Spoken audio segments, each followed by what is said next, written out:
Hello friends, welcome back to पढ़ाई की पोथी। आई होप कि आप सभी स्वस्थ होंगे, मस्त होंगे, बेहतर होंगे और निरंतर अपनी तैयारी के माध्यम से सफलता का मार्ग प्रशस्त कर रहे होंगे। तो चलिए स्टार्ट करते हैं आज के सेशन को, जिसमें डिस्कस करेंगे संविधान के महत्वपूर्ण अनुच्छेदों को। और इसके पहले की वीडियो में हम संविधान के 22 भागों में विस्तृत चर्चा कर चुके हैं। पहले हमने उन्हें याद किया, फिर उनको रिविजन किया, उसके बाद उनके प्रैक्टिस सेशन किए। तो एक ही वीडियो में आपको सारी चीज़ें यहाँ पर अवेलेबल होती हैं। तो वीडियो स्टार्ट करने से पहले अगर आप चैनल पर नए हैं तो फटाफट से इसे सब्सक्राइब करें, बेल आइकन को प्रेस करें, ताकि आगे आने वाली वीडियो की सभी नोटिफिकेशन आप तक पहुंच सकें।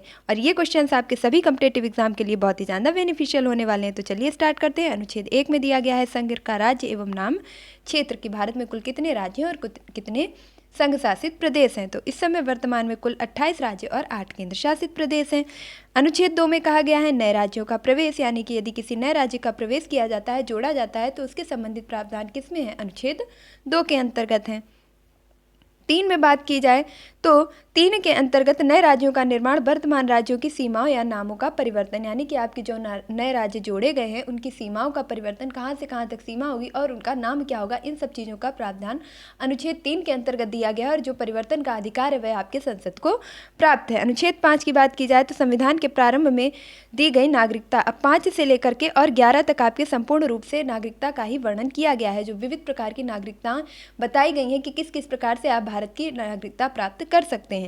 बात की जाती है अनुच्छेद 14 की, और यहाँ से हमारे स्टार्ट हो जाते हैं मौलिक अधिकार, जो कि कहाँ से कहाँ तक है, तो 12 से 35 तक हमारे मौलिक अधिकारों का वर्णन किया गया है, जिसमें 12 और 13 में सिर्फ परिभाषाएं इत्यादि दी गई हैं। और अगर बात की जाए 14 से 18 तक हमारे सभी मौलिक अधिकार जो दिए गए हैं, उनमें सबसे पहला आ जाता है 14 से लेकर के 18 तक, यानी कि समानता का अधिकार। तो 14 में विधि के समक्ष समानता, कानून के लिए सभी बराबर हैं। 15 में धर्म, मूल, वंश, जाति, लिंग या जन्म स्थान के आधार पर समानता। 16 में लोक नियोजन के विषय में समानता। और 17 में अस्पृश्यता यानी कि छुआछूत का अंत किया गया है। 18 में उपाधियों का अंत किया गया है। बहुत ही स्पीड से चलेंगे ताकि आप कम समय में यहाँ पे बेहतर तरीके से सीख सकें। और अगर एक बार में आपको समझ नहीं आता है तो आप इस वीडियो को 2 बार 3 बार रिवाइज करके देख सकते हैं। तो 19 में वाक स्वतंत्रता यानी कि बोलने की स्वतंत्रता का जो प्रावधान है वह 19 में किया गया है। और इसके अंतर्गत हमें कुल 6 प्रकार की स्वतंत्रताएं दी गई हैं।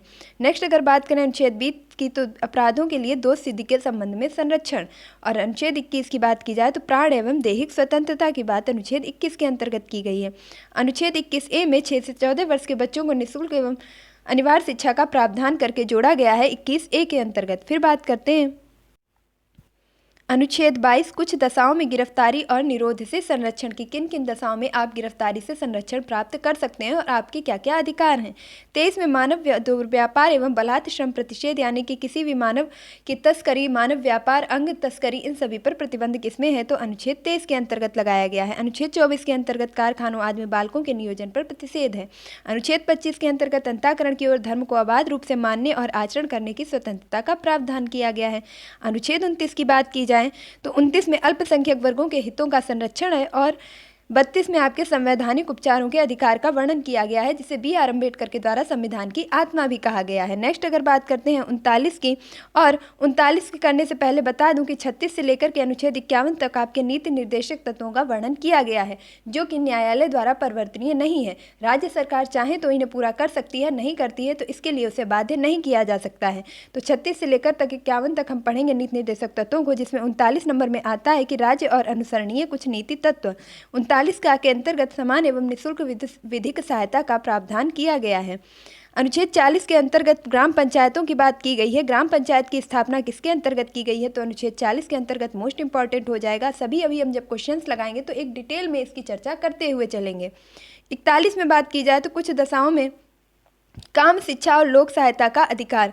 पंचायत का गठन हो गया है तो काम के लिए भी तो कुछ चाहिए, तो काम का अधिकार दिया गया है, यानी कि काम के लिए जो प्रावधान किया गया है वह 41 में किया गया है। और 42 1 सेकेंड 43 खा में आपके कहा गया है सरकारी समितियों का संवर्धन, जो कि इतना इंपॉर्टेंट नहीं रहता है। फिर बात करते हैं 44 की। 44 में आपके नागरिकों के लिए समान सिविल संहिता मोस्ट इंपॉर्टेंट रहेगा। और नेक्स्ट देखेंगे कि 45 में क्या कहा गया है, तो 45 में कहा गया है 6 से कम आयु के बच्चों की बाल्यावस्था की देखभाल और शिक्षा के लिए प्रावधान।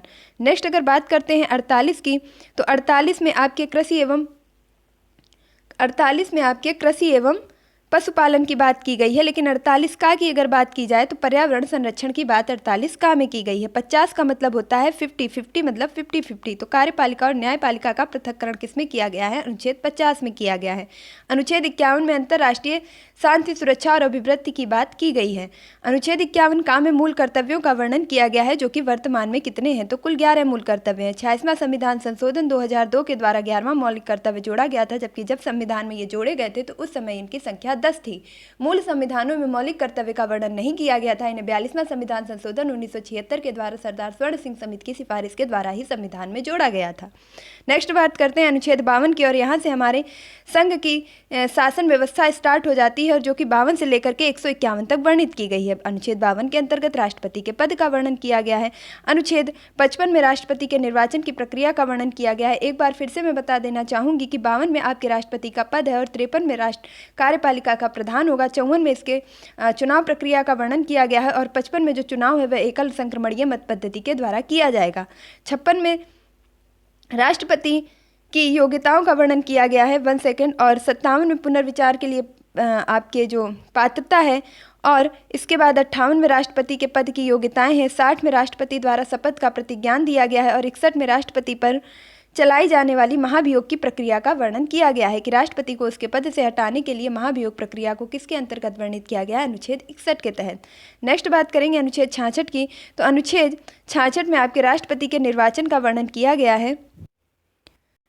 अगले अगर अनुच्छेद की बात की जाए तो अनुच्छेद 70 के अंतर्गत आपके क्या वर्णित किया गया है? तो आकस्मिकताओं में राष्ट्रपति के कृत्यों का निर्वहन कौन करेगा? तो इसके बारे में अनुच्छेद 70 के अंतर्गत वर्णित किया गया है। यदि राष्ट्रपति और उपराष्ट्रपति दोनों ही पद पर नहीं है तो उस समय जो भारत के मुख्य न्यायाधीश हैं उनके द्वारा ही इस कार्य को निर्वाहित किया जाएगा, यानी कि राष्ट्रपति के पद को वहाँ पर जो है संरक्षित किया जाएगा। नेक्स्ट अगर बात करते हैं अनुच्छेद 72 की, तो अनुच्छेद 72 के अंदर वर्णित किया गया है कि क्षमा आदि की कुछ मामलों में दंडादेश, निलंबन, परिहार, लघुकरण की राष्ट्रपति की शक्तियां, यानी कि आपके जो क्षमादान की शक्ति है वह राष्ट्रपति को अनुच्छेद 72 के अंदर प्रदान की गई है। इसमें जो राष्ट्रपति है वह किसी व्यक्ति की दी गई सजा को बदल सकता है, कम कर सकता है, मृत्युदंड को आजीवन कारावास में बदल सकता है, और आजीवन कारावास को 10 या 20 वर्ष की सजा के अंतर्गत परिवर्तित कर सकता है, लेकिन ऐसा वह अपनी मंत्रिमंडल की राय लेने के पश्चात ही कर सकता है, अपने स्वाविवेक से नहीं।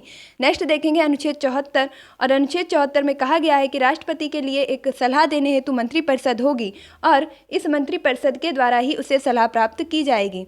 नेक्स्ट अगर बात करें अनुच्छेद 75 का की, तो 75 का या 75(1) के अंतर्गत कहा गया है कि राष्ट्रपति को उसके कार्यों में सलाह देने के लिए एक मंत्रिपरिषद का मुखिया जो होगा वह प्रधानमंत्री होगा। तो प्रधानमंत्री की बात कहाँ की गई है? 75(1) के अंतर्गत की गई है, जो कि राष्ट्रपति की सलाह परिषद का मंत्री का एक मुखिया होगा, ना कि प्रधानमंत्री पद का वर्णन संविधान के किसी भी अनुच्छेद में किया गया है। नेक्स्ट देखेंगे मोस्ट इंपॉर्टेंट हो जाता है अनुच्छेद 76 में भारत के महान न्यायवादी का वर्णन किया गया है, और अनुच्छेद 79 में संसद के गठन की बात की गई है। 80 में राज्यसभा का और 81 में लोकसभा का वर्णन किया गया है। मैं कहूँगी कि यहाँ से ये 3 अनुच्छेद आप अच्छे से याद कर ले। सरला की ट्रिक लगाएंगे, सा से हो जाएगा संसद, रा से हो जाएगा राज्यसभा, ला से हो जाएगा लोकसभा, और तीनों ही अनुच्छेद आपके क्रम से हो जाएंगे 79, 80 और 81।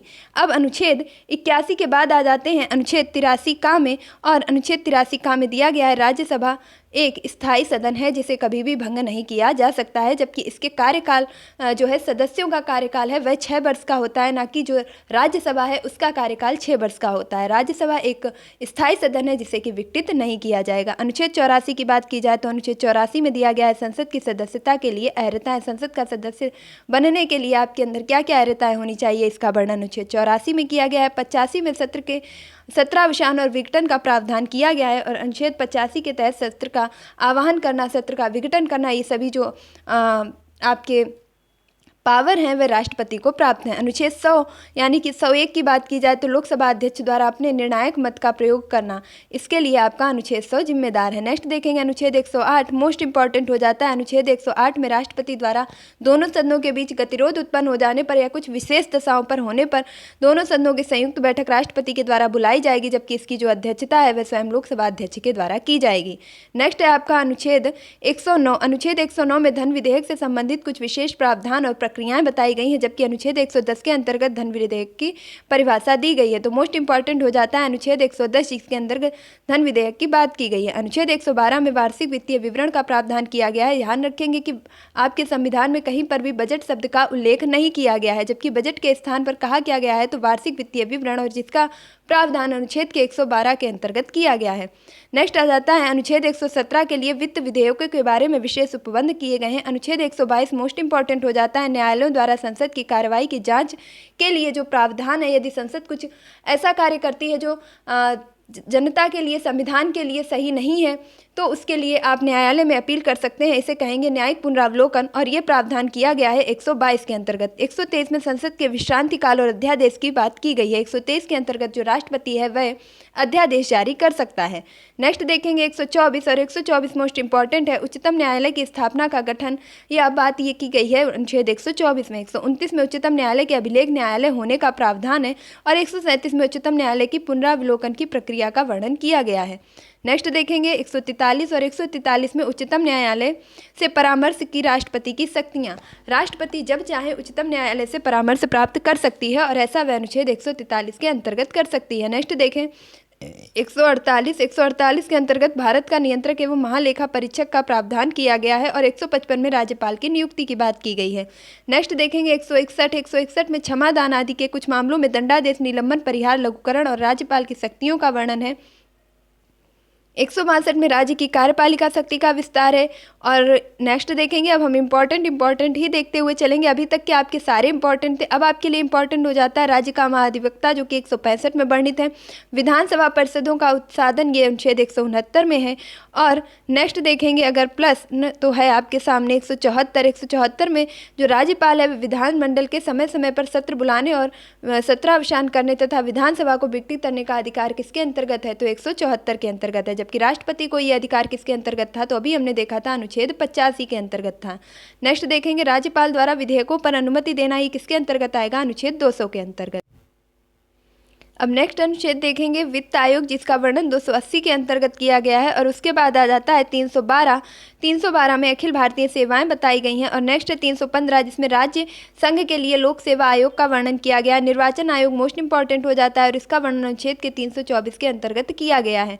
326 में आपके लोकसभा और राज्यसभा की विधानसभाओं के लिए निर्वाचनों का वयस्क मताधिकार के आधार पर होना, ये वर्णन आपका 326 में किया गया। इसके बाद आपका जो इंपॉर्टेंट आएगा वह हो जाएगा अनुच्छेद 338। अनुच्छेद 338 के अंतर्गत राष्ट्रीय अनुसूचित जाति आयोग की बात की गई है। और 338 का में अनुसूचित जनजाति आयोग की बात की गई है। 338 खा की बात की जाए तो पिछड़ा वर्ग के लिए यानी कि ओबीसी की बात की गई है। और 340 में पिछड़ा वर्ग की दशाओं में अन्वेषण के लिए आयोग की नियुक्ति की बात की गई है। नेक्स्ट अगर देखेंगे अब 343 से आपके भाषा संबंधी अनुच्छेद प्रावधान हो जाते हैं, और ये प्रारंभ होते हैं 343 में संघ की हिंदी भाषा होगी, और लिपि कैसी होगी, तो देवनागरी होगी। नेक्स्ट याद रखेंगे 344, तो पहले तो हमारी भाषा हो गई है हिंदी और लिपि हो गई है देवनागरी, और 43 के बाद तुरंत आएंगे 44 पर, अब भाषा हो गई है तो इसके लिए आयोग भी बनेगा, तो राजभाषा आयोग का वर्णन 344 में। 350 का में बात की जाए तो मातृभाषा में शिक्षा देने का प्रावधान 350 का में किया गया है। 350 का में भाषाई अल्पसंख्यकों के लिए विशेष प्रावधान किए गए हैं। 352 में राष्ट्रीय आपातकाल की घोषणा यानी कि युद्ध या बाह्य आक्रमण होने पर, सशस्त्र विद्रोह होने पर 352 के अंतर्गत आपातकाल लगाया जा सकता है। 356 तब लगाया जाएगा राष्ट्रपति के द्वारा जब संवैधानिक तंत्र किसी भी राज्य में विफल होता हुआ दिखाई देगा। 360 एक वित्तीय आपात के रूप में लगाया जाएगा, जो कि अब तक भारत पर एक भी बार लगाया नहीं गया है। 368 की बात की जाए तो संविधान में संशोधन करने की प्रक्रिया का वर्णन 368 के अंतर्गत किया गया है। तो मात्र 13 मिनट में हमने लगभग सभी इम्पॉर्टेंट अनुच्छेदों को एक बार रिवाइज कर लिया है। अब ये फ़ायदा उन्हीं के लिए होगा जिन्होंने पहले से कभी थोड़े बहुत अनुच्छेदों को पढ़ रखा है। अगर नहीं पढ़ रखा है तो भी आप अब मेरे साथ जब प्रैक्टिस करेंगे, क्वेश्चंस लगाएंगे, तो आपको आसानी से याद हो जाएंगे। तो चलिए, पहला प्रश्न भारतीय संविधान में है। ऑप्शन ए है 300 अनुच्छेद, बी है 350 अनुच्छेद, सी है 400 से अधिक अनुच्छेद हैं, या डी है 500 अनुच्छेद हैं। तो यहाँ पर जो आपका राइट आंसर होगा वह हो जाएगा option number C is the right answer. 400 से अधिक अनुच्छेद हैं। एक कन्फ्यूजन आपके मन में आ सकता है कि अनुच्छेद तो 395 है, यहाँ पर 400 से अधिक बताए जा रहे हैं, वो क्यों? तो वो इसलिए कि अगर आपसे पूछा जाए कि मूल अनुच्छेद कितने हैं तो याद रखेंगे आज भी संविधान में मात्र और मात्र 395 ही अनुच्छेद हैं। लेकिन जिस प्रकार प्रावधान करके और लगातार संविधान संशोधन प्रक्रिया के माध्यम से प्रत्येक अनुच्छेद में धीरे धीरे करके लगभग प्रत्येक अनुच्छेद में ही 19 का, खा, गा, घा, इसके बाद आपके अनुच्छेद 21A, इसके बाद आपका 48 का, इस प्रकार प्रत्येक अनुच्छेद में का, खा, गा, इंया करके जो अलग अलग प्रावधान जोड़े गए हैं उन्हें अगर काउंट कर लिया जाए तो इस प्रकार हमारे जो संविधान में 400 से भी अधिक और अगर अभी बात की जाए तो 450 से भी ज़्यादा अनुच्छेद हमारे संविधान में वर्णित किए गए हैं। तो अगले प्रश्न की तरफ बढ़ते हैं। नेक्स्ट प्रश्न है भारतीय संविधान में आरंभ में कितने अनुच्छेद थे? ऑप्शन ए है 420, बी है 380, सी है 395 और डी है 270। तो क्या आंसर राइट होगा? Option number A C is the right answer, 395। तो मूल संविधान में जब संविधान प्रारंभ हुआ था तो 395 अनुच्छेद थे, अभी कितने हैं? तो 450 से भी ज़्यादा अनुच्छेद हैं। इसी प्रकार हमने जब भाग की बात की थी तो आज फिर से एक बार रिकॉल कर लेते हैं कि जब संविधान बना था तो 22 भाग थे और आज भी 22 भाग हैं, लेकिन उसमें भी कुछ आपके प्रावधान करके प्रत्येक भाग में का, खा, गा करके जोड़े जो गए हैं, इससे मिला करके आपके वर्तमान में कुल 25 भाग हो जाते हैं। तो यहाँ पर इन दोनों संख्याओं को भी भाग के लिए याद रखेंगे, अनुच्छेद में 395 और 400 प्लस से भी ज़्यादा, ये भी याद रखेंगे। वहीं अनुसूचियों की भी अगर बात कर ली जाए तो कितनी अनुसूचियाँ थी? तो कुल 8 अनुसूचियाँ थी और बढ़कर के अभी कितनी हो गई हैं? तो 12 अनुसूचियाँ हो गई हैं, जिसमें 9, 10, 11 और 12 ये 4 अनुसूचियाँ बाद में जोड़ी गई हैं। जब हम अनुसूचियों की चर्चा करेंगे तो वहाँ पर डिटेल में इसे लेते हुए चलेंगे। अगला प्रश्न देखेंगे और नेक्स्ट प्रश्न है आपके सामने कि वर्तमान में भारतीय संविधान की गणना की दृष्टि से कुल कितने अनुच्छेद और अनुसूचियां हैं? ऑप्शन ए है 390 अनुच्छेद, 5 अनुसूचियां हैं, 395 अनुच्छेद और 12 अनुसूचियां हैं, 395 अनुच्छेद, 10 अनुसूचियां हैं, 444 अनुच्छेद और 12 अनुसूचियां हैं।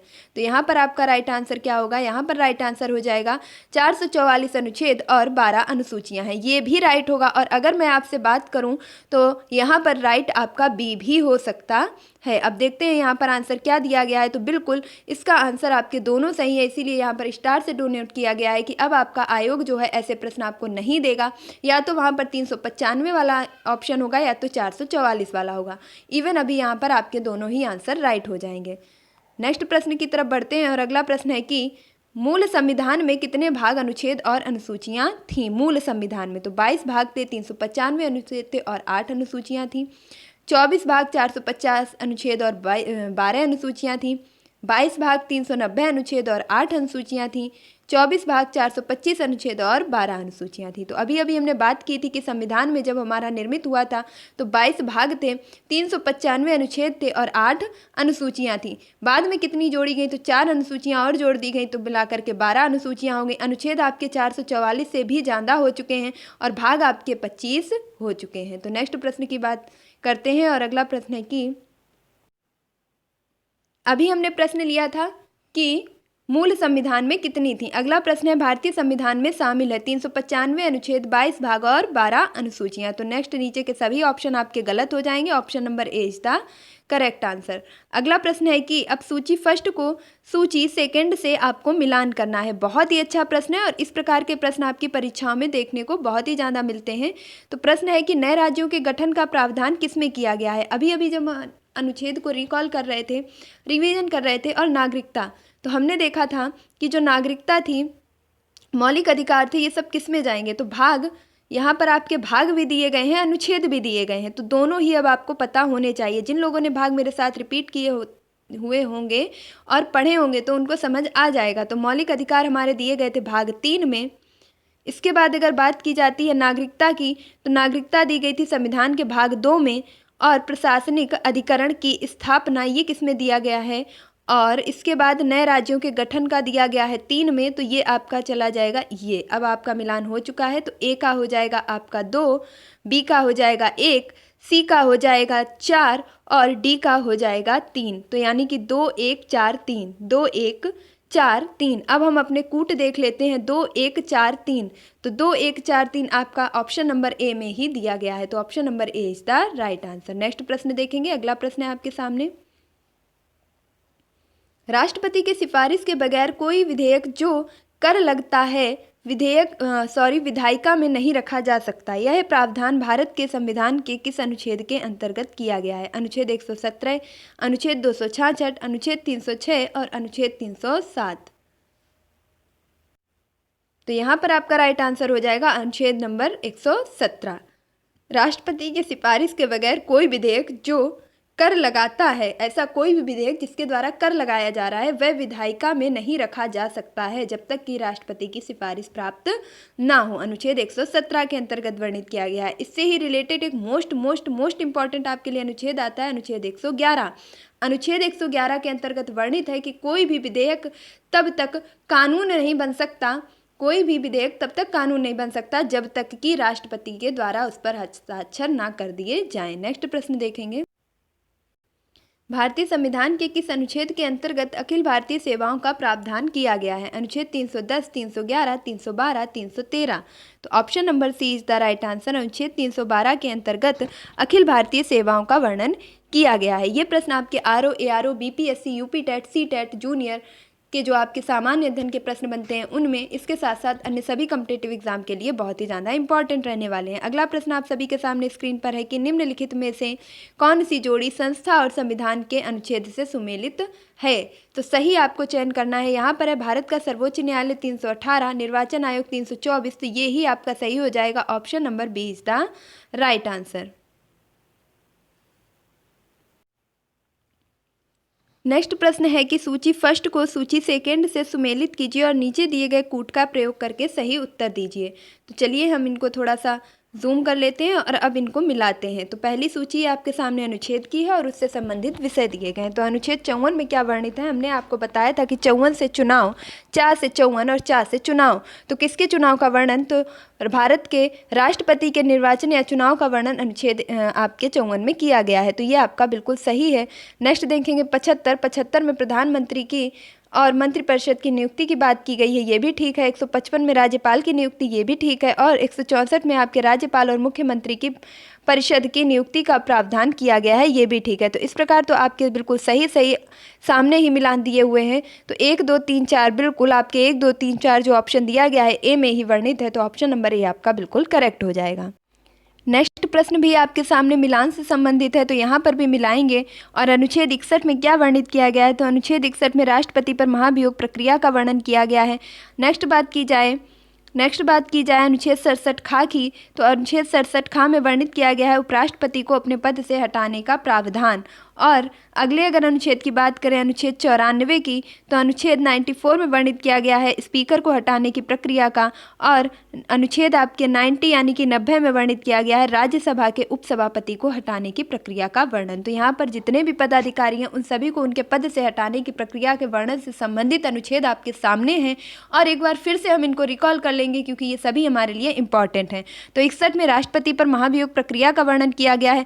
67 खा में उपराष्ट्रपति को हटाने की प्रक्रिया का वर्णन किया गया है। 94 में स्पीकर को हटाने की यानी कि लोकसभा स्पीकर को हटाने की प्रक्रिया का वर्णन किया गया है। और 90 में आपके राज्यसभा के उपसभापति को हटाने की प्रक्रिया का वर्णन किया गया है। इस प्रकार जो आपका कूट बनता है वह हो जाता है 2, 3, 4 और 1। देखिए ये कूट आपका कहाँ दिया गया है? तो 2, 3, 4, 2, 3, 4, 1, 2, 3, 4, 1, ये आपका सी में दिया गया है। Option number C is the right answer. Next प्रश्न भी आपके सामने मिलान से संबंधित है और मैं चाहूंगी कि ये प्रश्न करने से पहले अभी तक हमने जितने अनुच्छेद इंपॉर्टेंट किए हैं उनको फिर से एक बार रिकॉल कर लेते हैं। तो हम फिर से पढ़ेंगे कि अनुच्छेद 1 में आपके संघ एवं राज्य क्षेत्रों के प्रवेश का वर्णन किया गया है। राष्ट्रपति से संबंधित कौन कौन से थे? तो आप याद रखेंगे कि 52 में पद का वर्णन किया गया है, 53 में कार्यपालिका का प्रमुख होगा, 54 में चुनाव प्रक्रिया का वर्णन किया गया है, 55 में एकल संक्रमणीय मत पद्धति से इसका चुनाव होगा।